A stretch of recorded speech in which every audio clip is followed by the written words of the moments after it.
There is a generation of Americans who still remember Grandma pulling warm desserts from the kitchen in minutes, and another generation that has never experienced it. If you remember the smell of cinnamon sugar toast browning under the broiler, or the taste of hot fudge sundaes on Saturday afternoons, this video is for you. These were not just desserts. They were part of childhood memories, family gatherings, and everyday America from the 1950s to the 2000s. The kitchens stayed the same, but the recipes everyone remembered slowly disappeared from the counters. Today, we are looking back at 30 forgotten vintage desserts seniors made in 10 minutes, the ones we will never get back, and why an entire generation still has not forgiven them. Hot fudge sundae provided chocolate comfort without the double boiler and constant stirring that tired arms could no longer manage. Hershey's syrup or cocoa powder was heated in a small saucepan with butter, sugar, and milk, transforming in minutes into glossy fudge that grandmothers had labored over for special occasions. Once thick, seniors spooned it generously over vanilla ice cream waiting in bowls. Whipped cream from a can created fluffy clouds on top. A maraschino cherry added that classic diner touch, and chopped peanuts provided crunch and color to the brown and white layers. Some kept things simple, with just ice cream and hot fudge, while others created elaborate sundaes that turned simple ingredients into complete desserts worth celebrating. The entire preparation took 5 minutes from start to finish and required only one small pot and spoon. Hot fudge sundaes represented affordable luxury that allowed seniors to enjoy beloved treats even when restaurant visits had become less frequent. Banana Split provided ice cream parlor extravagance without leaving home or spending money that Depression-era habits had taught seniors to save. One ripe banana was peeled and sliced lengthwise, then laid in a long dish that every kitchen already owned.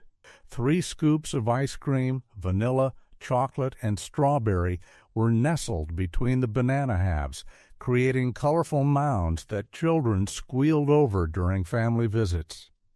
Chocolate syrup was drizzled over the chocolate scoop, strawberry topping went on strawberry, and pineapple sauce crowned the vanilla, each flavor distinct yet harmonious. Whipped cream from a can was sprayed generously across all 3 scoops. Maraschino cherries were placed on each peak, and chopped peanuts were sprinkled over everything for crunch that balanced the sweetness. The entire assembly took 3 minutes from banana to final cherry. Banana splits represented childhood nostalgia made real again whenever loneliness or sweet cravings struck. Ice cream float provided fizzy sweetness of soda fountain memories without the trip to town that had become harder with age.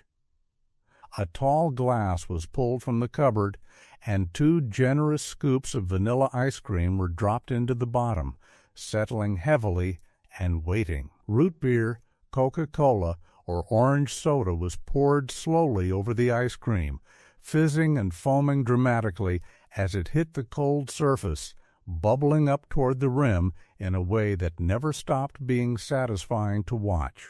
Some seniors used root beer for classic floats that tasted exactly like drugstore counter treats from their youth, while others preferred Coke floats or orange creamsicle-style floats that reminded them of summers at the fair. A long spoon and straw were stuck into the glass, allowing alternation between spoonfuls of ice cream and sips of sweet, creamy soda that had mixed into something entirely new.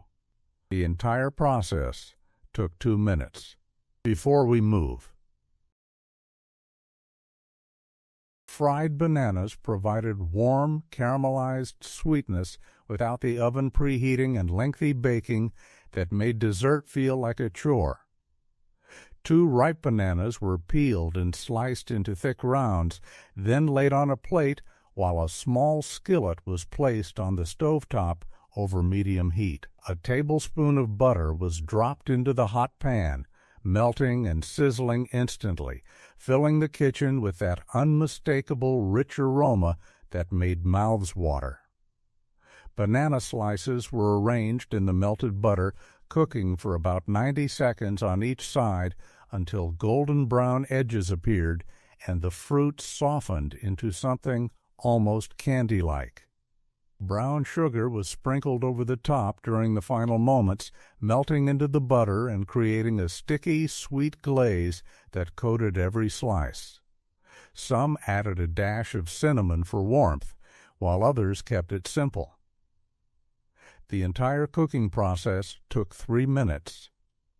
Fried bananas represented Depression-era resourcefulness that transformed ordinary fruit into extraordinary dessert. Many of you have been asking where to find these recipes. We've gathered hundreds of them from the Depression era through the 1970s in our cookbook, Grandma's Kitchen. Complete instructions, pro tips in 10 chapters. Link is in the description below. Now, let's get back to the video. Broiled grapefruit provided tangy sweetness without the pie crust rolling and filling preparation that required energy seniors no longer possessed in abundance. 1 large grapefruit was cut in half horizontally. Then each half was placed cut side up on a baking sheet that had seen decades of holiday cookies and Sunday roasts. A tablespoon of brown sugar was sprinkled generously over each grapefruit half, covering the segments completely. And a small pat of butter was placed in the center, waiting to melt into golden pools. The baking sheet was slid under the oven broiler set to high, and the grapefruit cooked for about 5 minutes until the sugar bubbled and caramelized into a crackling amber crust that contrasted beautifully with the bright pink fruit beneath. Some added a sprinkle of cinnamon or a drizzle of honey for extra sweetness. The entire preparation took 10 minutes from cutting to table. Broiled grapefruit represented breakfast turned dessert whenever the mood struck. These 5 desserts proved happiness did not require hours or expensive ingredients. But we are only getting started. The next desserts will take you deeper into vintage sweets, where toast competed with pecans and mug cakes meant instant satisfaction. Keep watching. The best is still coming.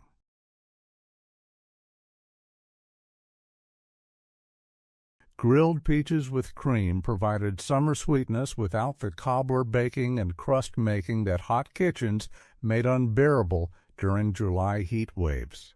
2 ripe peaches were cut in half, pits removed, and placed cut side down on a hot grill pan or outdoor grill that had been heating for a few minutes. The peach halves cooked for about 2 minutes per side, developing beautiful grill marks and caramelized edges that concentrated the natural sugars into something almost candy-like. Once the peaches were soft and slightly charred, they were transferred to small bowls, and a generous dollop of whipped cream or vanilla ice cream was placed in the center where the pit had been. Some drizzled honey over the top for extra sweetness, while others added a sprinkle of cinnamon or chopped nuts for crunch. The entire process took 5 minutes from cutting to serving. Grilled peaches represented summertime simplicity that made backyard gatherings feel special.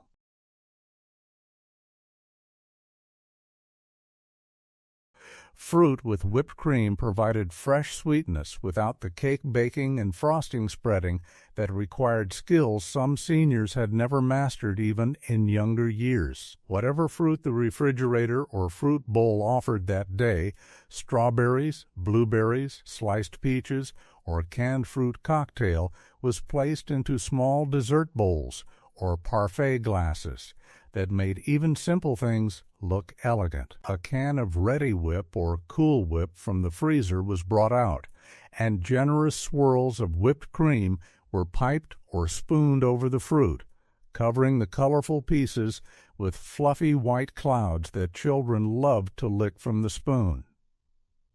Some added a sprinkle of sugar if the fruit was particularly tart, while others drizzled honey or chocolate syrup for extra indulgence that turned healthy fruit into legitimate dessert. A maraschino cherry on top made it official. The entire assembly took 2 minutes from fruit bowl to table. Fruit with whipped cream represented guilt-free sweetness.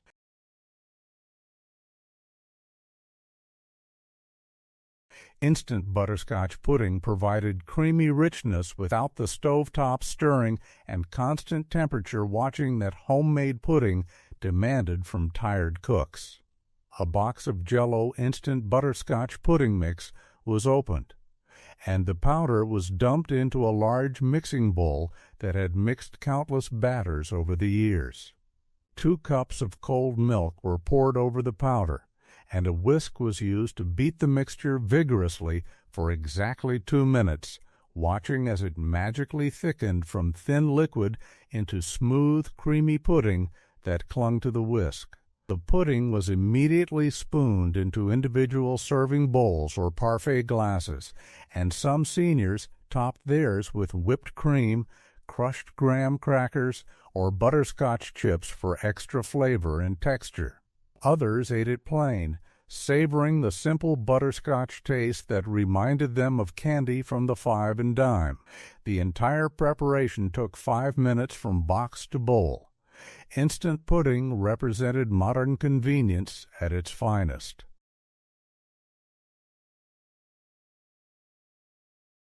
Instant chocolate pudding provided chocolate satisfaction without the double boiler and egg tempering that scratch pudding required from cooks who no longer trusted their multitasking abilities. A box of Jell-O instant chocolate pudding mix was emptied into a mixing bowl, and 2 cups of cold milk were added, then whisked together rapidly for 2 minutes until the mixture transformed from thin and grainy into thick and silky smooth. The pudding was divided among serving dishes, and some seniors created parfaits by layering pudding with whipped cream and crushed Oreos, while others simply ate it plain from the bowl, enjoying the pure chocolate flavor that satisfied cravings immediately. A dollop of Cool Whip on top and a sprinkle of chocolate chips made it feel fancy despite the simplicity. Some added a splash of vanilla extract or instant coffee granules to deepen the chocolate flavor even further. The entire process took 5 minutes from start to spoon. Instant chocolate pudding represented childhood comfort in a box.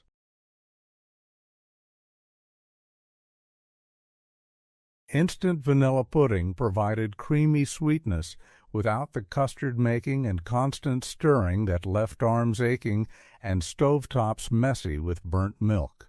A box of Jell-O instant vanilla pudding mix was poured into a bowl.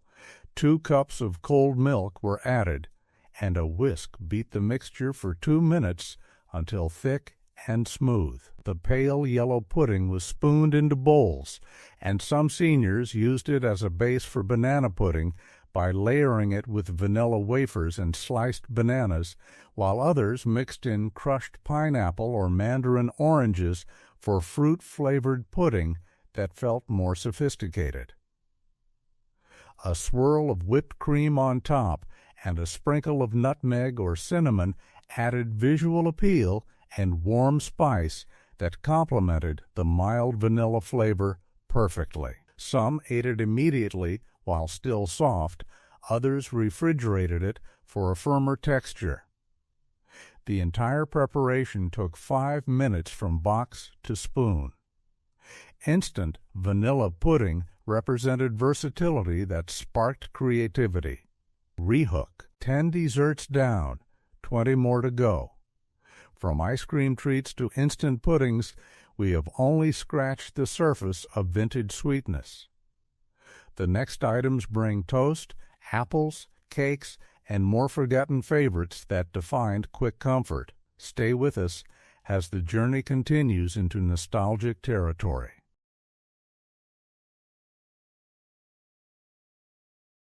Microwave cinnamon apples provided warm, spiced sweetness without the pie crust making and oven preheating that turned simple dessert into an afternoon project requiring patient seniors no longer possessed. 2 medium apples, whatever variety the fruit bowl offered, Granny Smith for tartness or Fuji for natural sweetness, were peeled with a vegetable peeler that had seen decades of potato duty, then cored and chopped into bite-sized chunks that would cook evenly in the microwave. The apple pieces were placed into a microwave-safe bowl, and a tablespoon of butter was cut into small pieces and scattered across the fruit, ready to melt into golden pools during heating. Brown sugar, about 2 tablespoons, was sprinkled generously over everything, followed by a heavy shake of ground cinnamon that filled the air with that unmistakable autumn spice aroma that made the whole house smell like someone had been baking all day. A tiny splash of water, just a tablespoon, was added to create steam that would soften the apples without turning them to mush. The bowl was covered loosely with a paper towel to prevent splatters, then microwaved on high for 3 minutes, stirred halfway through to distribute the melting butter and sugar evenly. The apples emerged tender and glossy, coated in a cinnamon sugar syrup that clung to each piece. Some seniors ate them warm from the bowl with a spoon, while others spooned them over vanilla ice cream or pound cake for a more elaborate presentation. The entire process took 5 minutes from peeling to eating. Microwave cinnamon apples represented homemade pie filling without the crust complications that discouraged many from baking altogether.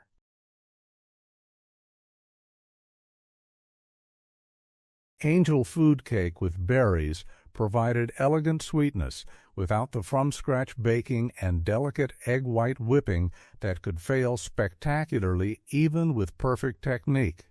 A store-bought angel food cake, the kind that came in a plastic container from the bakery section and cost less than $3, was removed from its packaging and placed on a cutting board that had sliced countless loaves of bread over the years. Thick slices, about an inch wide, were cut with a serrated knife using a gentle sawing motion that prevented the spongy cake from compressing into dense, unappealing chunks.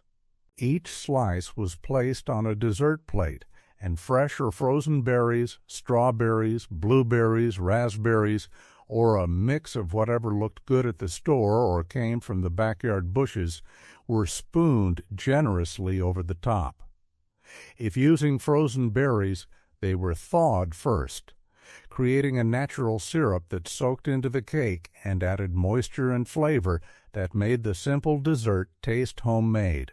A dollop of Cool Whip or freshly whipped cream was added on top of the berries, creating fluffy white clouds that contrasted beautifully with the red and blue fruit and pale yellow cake beneath. Some seniors drizzled a little honey or sprinkled powdered sugar over everything for extra sweetness and visual appeal that made the plate look like something from a restaurant dessert menu. The entire assembly took 3 minutes from package to plate. Angel food cake with berries represented the perfect balance between homemade effort and convenient shortcuts, creating a dessert that looked impressive despite requiring almost no actual cooking skill or time investment.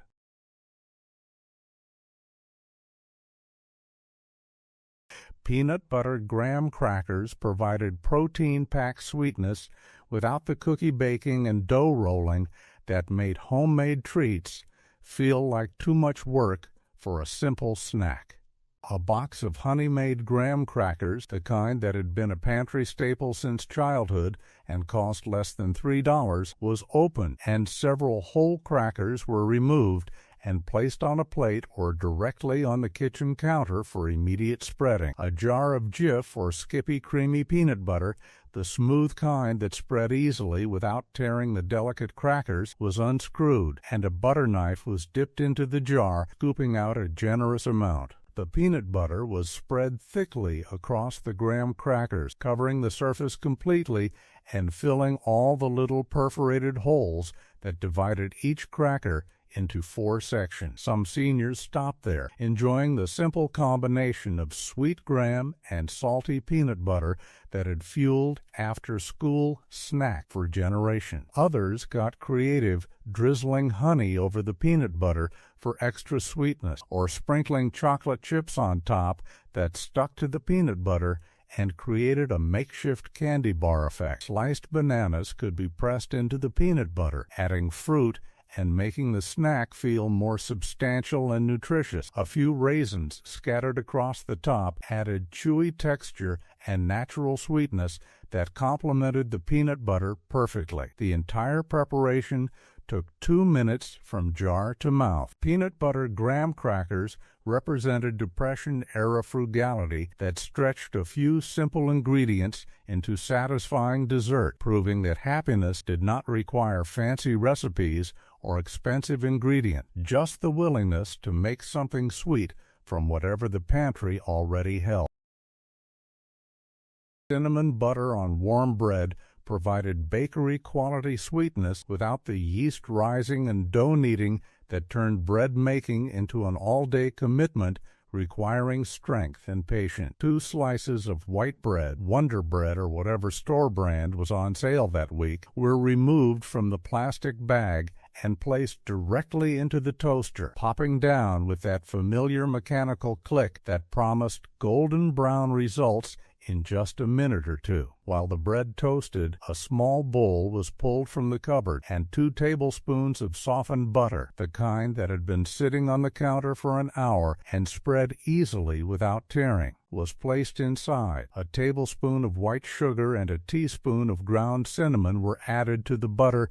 Then everything was stirred together with a fork until the mixture became light, fluffy, and evenly speckled with brown cinnamon that promised warm, spicy flavor. When the toast popped up, hot and lightly browned, it was immediately transferred to a plate, and the cinnamon butter was spread generously across the surface while the bread was still warm enough to melt it slightly. The butter soaked into the porous bread, creating pockets of sweet, spiced richness that made every bite different.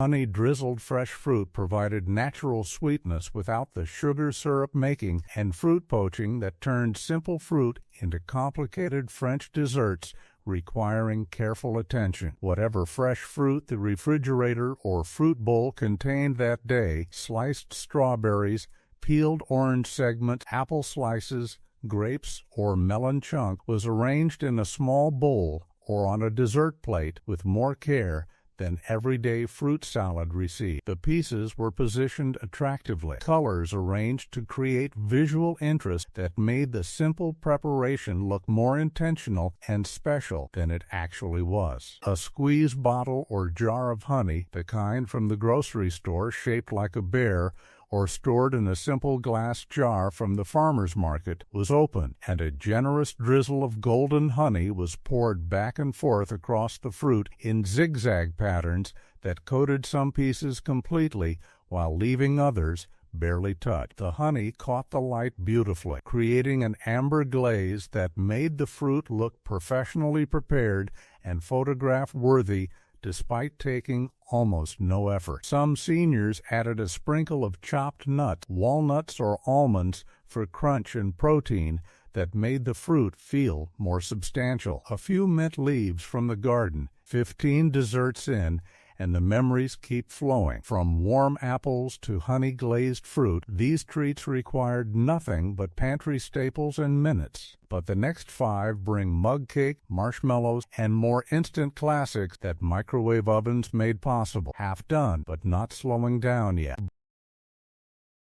Brown sugar oatmeal provided warm, comforting sweetness without the stovetop stirring and pot watching that made breakfast feel like work rather than nourishment. A packet of Quaker instant oatmeal, either plain or maple and brown sugar flavored, was torn open and emptied into a microwave-safe bowl that had served countless bowls of cereal and soup over the years. If using plain oatmeal, a tablespoon of brown sugar was added to the dry oat, along with a pinch of cinnamon and a tiny pinch of salt that would enhance all the other flavors without tasting salty itself. 3/4 of a cup of water or milk, depending on whether creaminess or simplicity was the goal that morning, was poured over the oat, and the bowl was stirred briefly to distribute everything evenly before cooking. The bowl was placed in the microwave and heated on high for 90 seconds, then removed carefully using a pot holder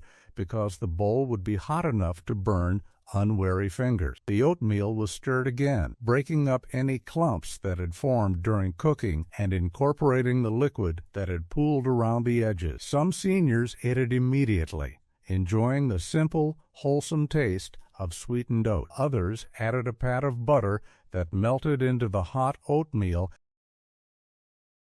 Microwave apple cobbler provided single-serve sweetness without the casserole dish filling and oven baking that made traditional cobbler a special occasion dessert rather than a weeknight treat. 1 medium apple was peeled, cored, and diced into small cubes that would cook quickly and evenly in the microwave, then placed in a large microwave-safe mug or small bowl that could hold both the apples and the topping without overflowing during cooking. A teaspoon of butter was cut into tiny pieces and scattered over the apple chunk, followed by a tablespoon of brown sugar and a generous sprinkle of cinnamon that coated the fruit and promised warm, spiced flavor. The apple mixture was microwaved on high for 2 minutes to soften the fruit and create a base layer that resembled pie filling. While the apples cooked, the cobbler topping was prepared in a small dish by mixing together 2 tablespoons of flour, 1 tablespoon of sugar,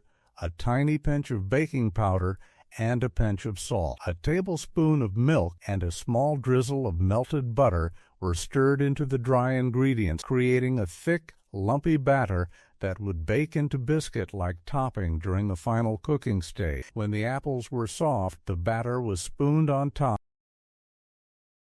Pan-fried pound cake provided crispy, buttery decadence without the cake baking and frosting making that required hours of work and specialty pans gathering dust in the cabinet. A store-bought Sara Lee pound cake, the kind that came frozen in a foil loaf pan and thawed overnight on the counter, was removed from its packaging and placed on a cutting board. Thick slices, about 1 inch wide, were cut from the loaf using a serrated knife, and each slice was set aside on a plate while a non-stick skillet was placed on the stovetop over medium heat. A tablespoon of butter was added to the hot pan, melting immediately and coating the bottom with glossy, golden fat that sizzled and smelled like every good thing ever cooked. 1 slice of pound cake was carefully placed in the melted butter, and it cooked undisturbed for 30 seconds while the bottom turned golden brown and crispy, developing a caramelized crust that contrasted beautifully with the soft interior. The slice was flipped with a spatula, and the second side was cooked for another 30 seconds until equally golden and crispy. The fried slice was transferred to a plate, and the process was repeated with additional slices, adding more butter to the pan as needed to prevent sticking. Some seniors ate the fried pound cake plain, savoring the contrast between crispy exterior and tender interior. Toasted marshmallows provided campfire nostalgia without the outdoor fire building and smoke that made actual camping feel like more work than vacation. A handful of jet-puffed marshmallows, the large white kind that came in a plastic bag and cost less than $2, were removed from the pantry and counted out. About 3 or 4 per person seemed right for a quick sweet treat. The oven was turned to broil and allowed to preheat for a few minutes while a baking sheet was lined with aluminum foil to prevent sticky marshmallow from welding itself permanently to the pan. The marshmallows were arranged on the foil-lined sheet, spaced about an inch apart to allow for expansion during cooking, and the pan was placed on the top rack of the oven, positioned about 6 inches below the broiler element that glowed red with intense heat. The marshmallows were watched carefully through the oven door window because they could go from perfectly golden to blackened and ruined in just seconds. After about 1 minute, the tops began to puff and turn golden brown, developing that characteristic toasted appearance and caramelized flavor that made campfire marshmallows so irresistible. Canned peaches with brown sugar provided summer sweetness all year round without the fresh peach peeling and slicing that left hands sticky and countertops covered in juice.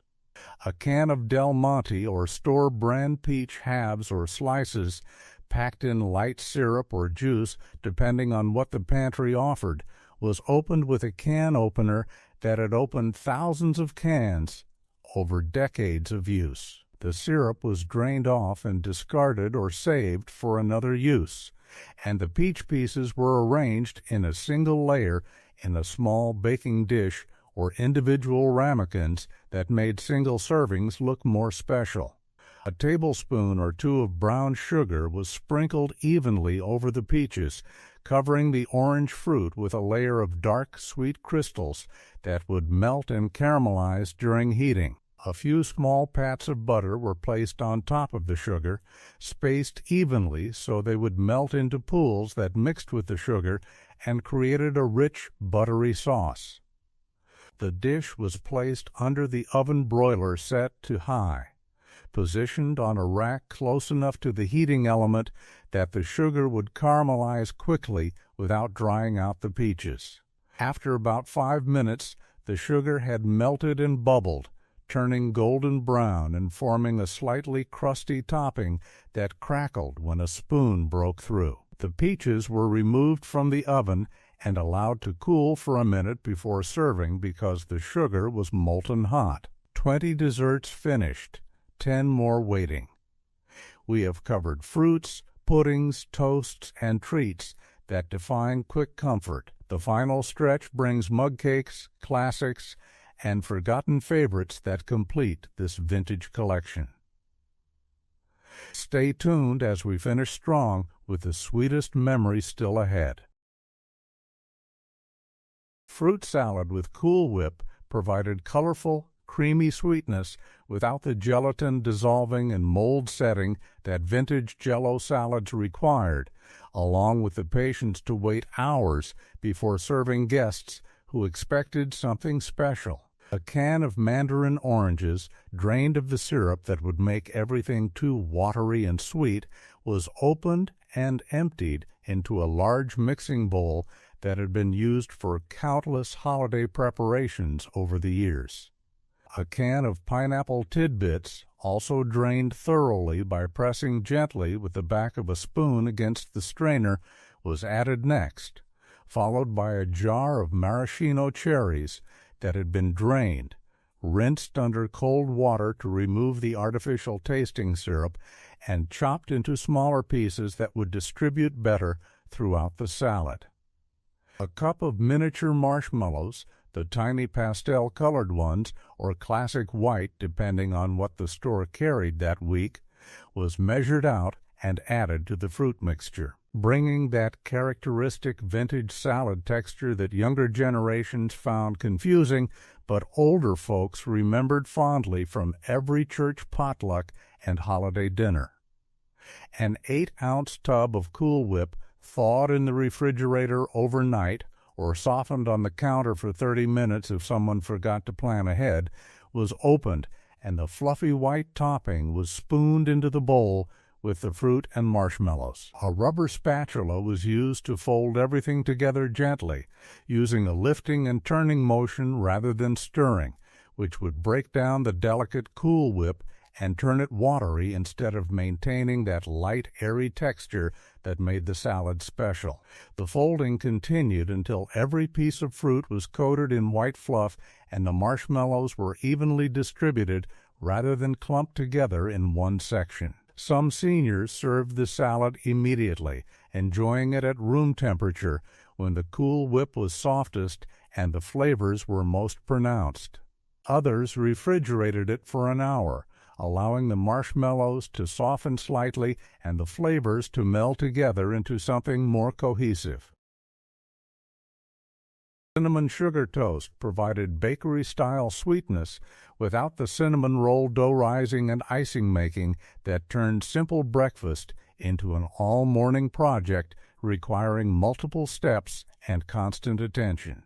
2 or 3 slices of white bread, Wonder Bread, store brand, or homemade if someone still had the energy for weekend baking projects, were removed from the bread bag and placed on a cutting board or directly on the counter. A stick of butter, softened at room temperature until it spread easily without tearing the delicate bread, was unwrapped and set next to the bread along with a butter knife that had spread countless pieces of toast over the decades. Each slice of bread was spread generously with softened butter, covering the surface completely from edge to edge, making sure no dry spots remained that would toast unevenly and create disappointing bites without sweetness. A small bowl was pulled from the cabinet, and 3 tablespoons of white granulated sugar were measured and dumped inside, followed by a tablespoon of ground cinnamon that turned the white sugar into a speckled brown mixture. A fork was used to stir the cinnamon and sugar together thoroughly, breaking up any clumps and ensuring even distribution of spice throughout the sweet crystals. The cinnamon sugar mixture was sprinkled generously over the buttered bread slices, covering them completely with a thick layer of sweetness that would caramelize slightly during toasting. The prepared bread slices were placed on a baking sheet and slid under the oven broiler that had been preheating on high for a few minutes. The toast was watched carefully through the oven window, because it could go from perfectly golden to burnt in seconds under the intense heat. After about 2 minutes, the butter had melted completely, the sugar had begun to bubble and caramelize, and the bread edges had turned golden brown. Caramelized banana slices provided restaurant-quality sweetness without the crème brûlée torche and ramekin collection that fancy French desserts required from home cooks who lacked professional equipment. 2 ripe bananas, yellow with just a few brown spots that indicated perfect sweetness and soft texture without being mushy or overripe, were peeled and sliced into thick rounds about ½ an inch wide that would hold their shape during cooking rather than dissolving into mush. A nonstick skillet was placed on the stovetop over medium heat and allowed to warm for a minute while the butter was prepared. A tablespoon of unsalted butter was dropped into the hot pan, where it melted immediately into a golden pool that sizzled gently and filled the kitchen with that unmistakable rich, nutty aroma. The banana slices were arranged in a single layer in the melted butter, careful not to crowd them or overlap pieces that would steam rather than caramelize properly. They cooked undisturbed for about 90 seconds, while the bottoms turned golden brown and developed caramelized edges that concentrated the natural sugars into something almost candy-like in sweetness. A spatula carefully flipped each slice, revealing the beautifully browned undersides that looked almost professional in their even coloring. The second sides cooked for another 90 seconds until equally golden and caramelized. During the final 30 seconds of cooking, a tablespoon of brown sugar was sprinkled over the banana slices, where it melted immediately into the hot butter and created a sticky, sweet glaze that coated every piece. Carefully transferred to plates or bowls using the spatula, making sure to scrape up all the caramelized sugar and butter from the pan bottom because that was the best part. Some seniors ate them warm by themselves, savoring the pure caramelized banana flavor. Others spooned them over vanilla ice cream, where the hot fruit melted the cold cream slightly and created rivers of caramel sauce.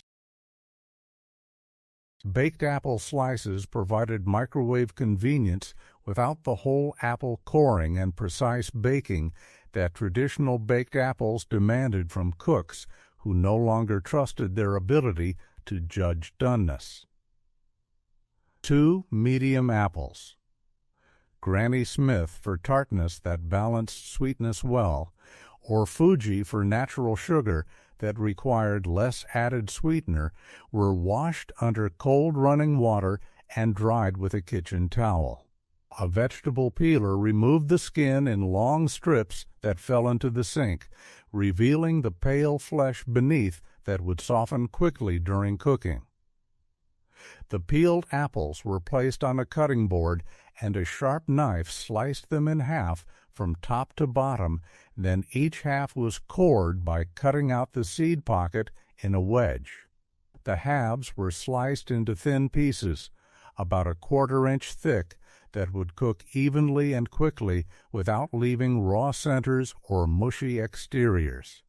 The apple slices were arranged in a single layer in a microwave-safe dish, slightly overlapping like fallen dominoes because they would shrink during cooking, and the overlap prevented empty spaces. A tablespoon of butter was cut into small pieces and scattered across the apple slices, dotting the surface so butter would melt and distribute evenly rather than pooling in one spot. 2 tablespoons of brown sugar were sprinkled generously over everything, followed by a heavy shake of ground cinnamon from the jar that had been refilled countless times. A tiny pinch of nutmeg added warmth and complexity that made the simple preparation taste more thoughtful and intentional. A tablespoon of water was drizzled over the top, creating steam during cooking that would soften the apples without drying them out or making them tough. The dish was covered with a microwave-safe lid or a piece of paper towel that would trap steam but allow some ventilation to prevent pressure buildup. The apples were microwaved on high power for 5 minutes, then carefully removed using oven mitts because the dish would be extremely hot and the steam escaping when the lid was lifted could burn unwary faces. Chocolate mug cake provided instant gratification without the cake pan greasing and oven preheating that made traditional baking feel like too much commitment for a simple weeknight dessert craving. A large microwave-safe coffee mug, the kind that held at least 12 ounces and had survived years of daily use without chips or cracks, was pulled from the cabinet and set on the counter.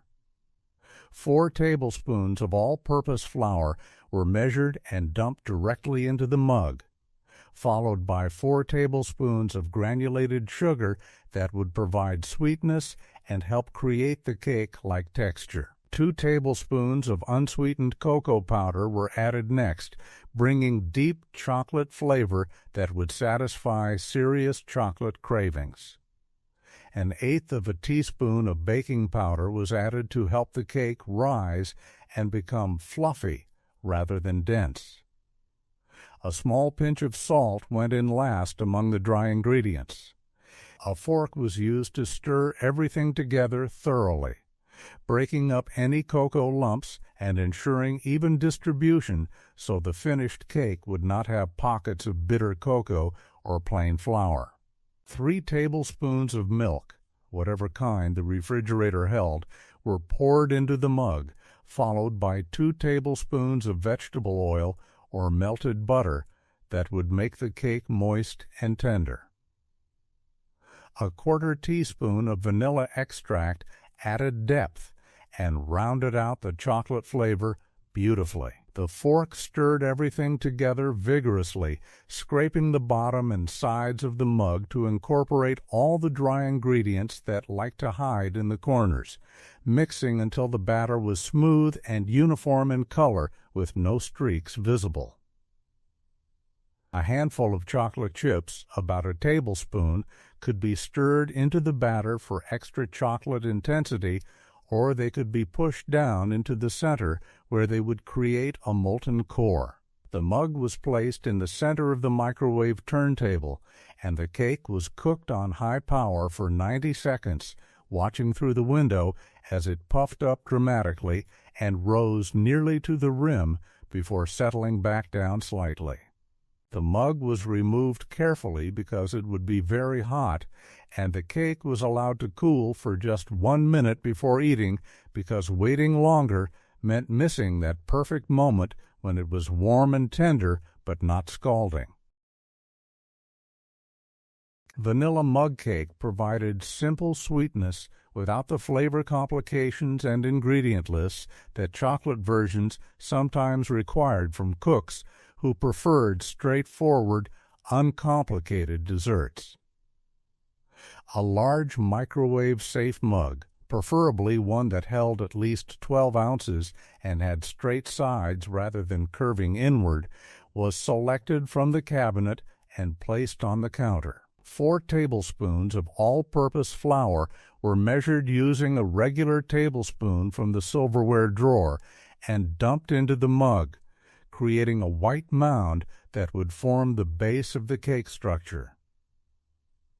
3 tablespoons of granulated white sugar followed, providing sweetness and helping create that tender, cake-like crumb that distinguished mug cakes from mug brownies or other denser desserts. A 1/4 teaspoon of baking powder was added to provide lift and airiness rather than leaving the cake flat and heavy.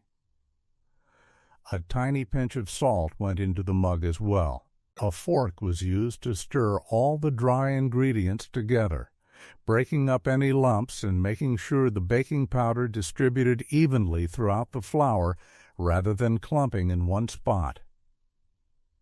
3 tablespoons of milk were poured into the mug, followed by 2 tablespoons of melted butter or vegetable oil that would keep the cake moist and prevent it from drying out into something resembling sponge. 1/2 teaspoon of vanilla extract, the real kind if someone kept it on hand, or imitation if that was what the budget allowed, was measured and added, bringing that characteristic vanilla flavor that made the cake smell like birthday parties in grandmother's kitchen.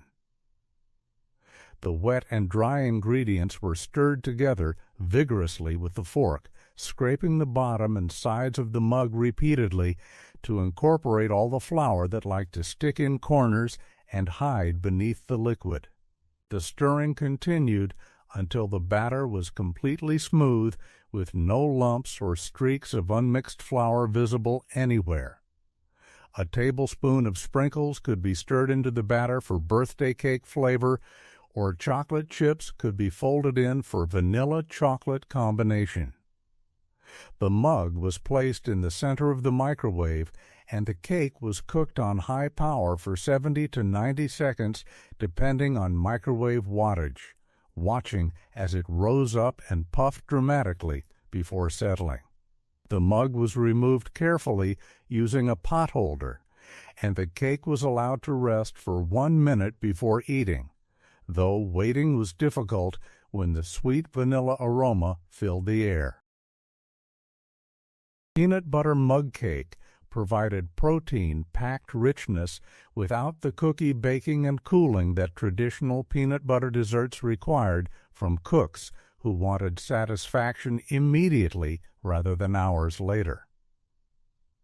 A large microwave-safe mug was retrieved from the cabinet and set on the counter. 3 tablespoons of all-purpose flour were measured and dumped into the mug, forming the structural base that would hold everything together during cooking. 2 tablespoons of granulated sugar followed, providing sweetness that would balance the salty, rich peanut butter flavor. A quarter teaspoon of baking powder was added to help the cake rise and become light rather than dense. A tiny pinch of salt enhanced all the other flavors. A fork stirred all the dry ingredients together thoroughly, making sure no lumps of flour or clumps of baking powder remained to create uneven texture in the finished cake. 2 tablespoons of creamy peanut butter, the Jif or Skippy kind that stirred easily without needing to be warmed first, were added to the mug, landing in a thick dollop on top of the flour mixture. 3 tablespoons of milk were poured in next. 1 tablespoon of vegetable oil kept the cake moist and tender. A quarter teaspoon of vanilla extract rounded out the peanut butter flavor and added depth. The fork was used to stir everything together vigorously, working the thick peanut butter into the liquid ingredients and then incorporating the flour mixture from the bottom of the mug, stirring and scraping until the batter was completely smooth and uniform in color with no streaks of peanut butter or dry flour visible anywhere. The process took more stirring than vanilla or chocolate mug cakes because the peanut butter was thick and resistant to mixing, but eventually everything combined into a smooth, tan-colored batter. A few chocolate chips could be stirred in for peanut butter cup flavor, or a small spoonful of jam could be swirled through the batter for peanut butter and jelly cake. The mug was placed in the center of the microwave turntable and cooked on high power for 70 seconds, watching as it puffed up and rose toward the rim before settling back down. The mug was removed carefully because it would be very hot, and the cake was allowed to cool for 1 minute before eating. Microwave s'mores provided campfire nostalgia without the fire building and stick whittling that made outdoor s'mores more complicated than the resulting dessert justified. A microwave-safe plate was pulled from the cabinet and placed on the counter. 2 whole graham crackers were removed from the honey-made box and broken along the perforated lines into 4 squares total, creating the top and bottom pieces that would sandwich the melted filling.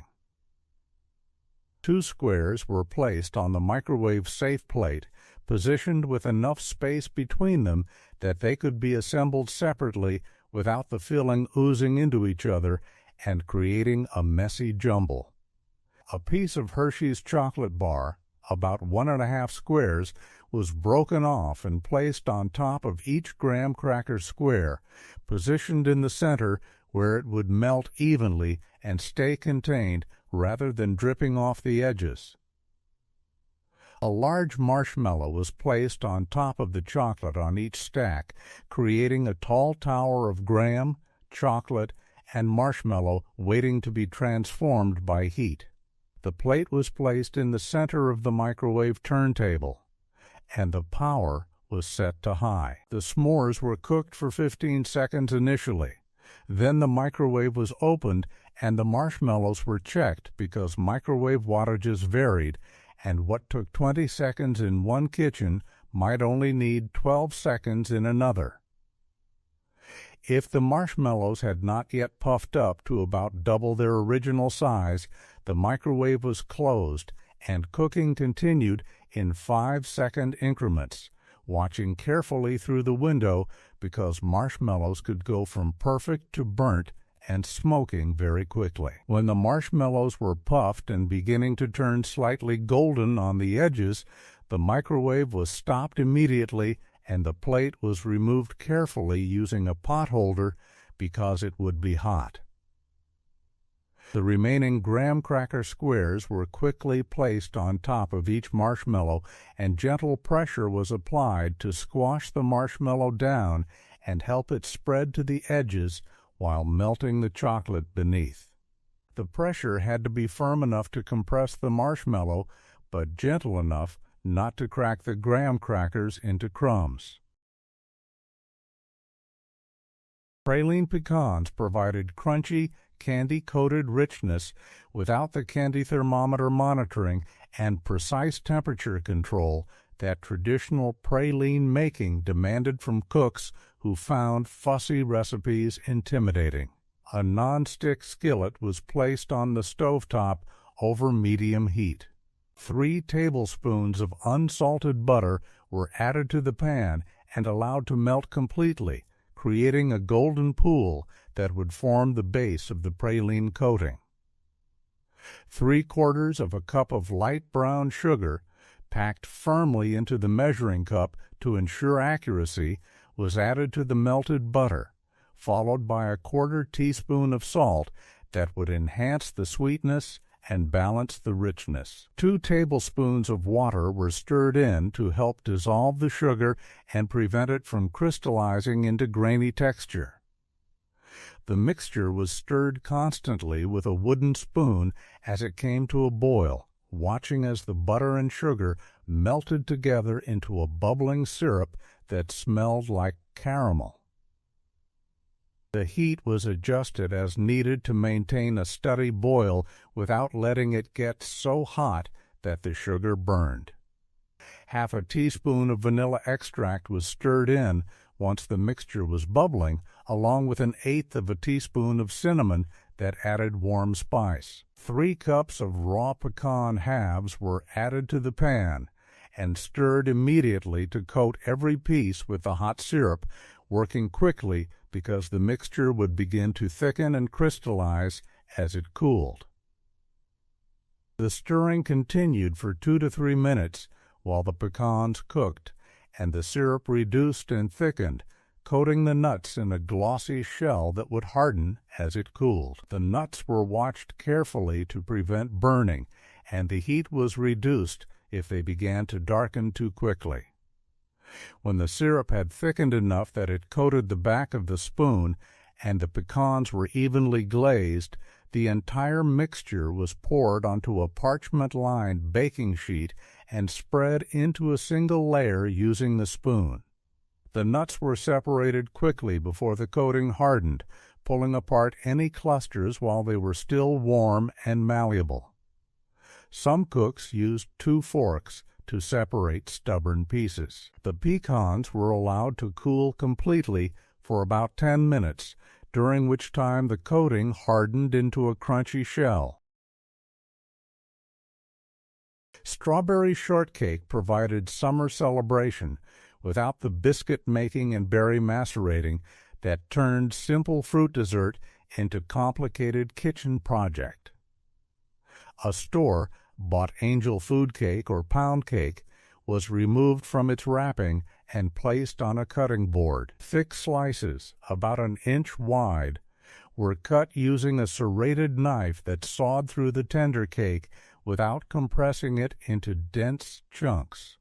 Each slice was placed on a dessert plate or in a shallow bowl, ready to receive the toppings that would transform plain cake into proper shortcake. A pint of fresh strawberries, washed under cold water and patted dry with paper towels, was placed on a cutting board, and the green tops were removed with a paring knife. The berries were sliced into quarters or halves depending on their size, creating bite-sized pieces that would distribute easily across the cake and release their juice to soak into the tender crumb. If the strawberries were particularly tart or not quite ripe, a tablespoon or 2 of granulated sugar could be sprinkled over them, and they could sit for 5 minutes to create natural syrup.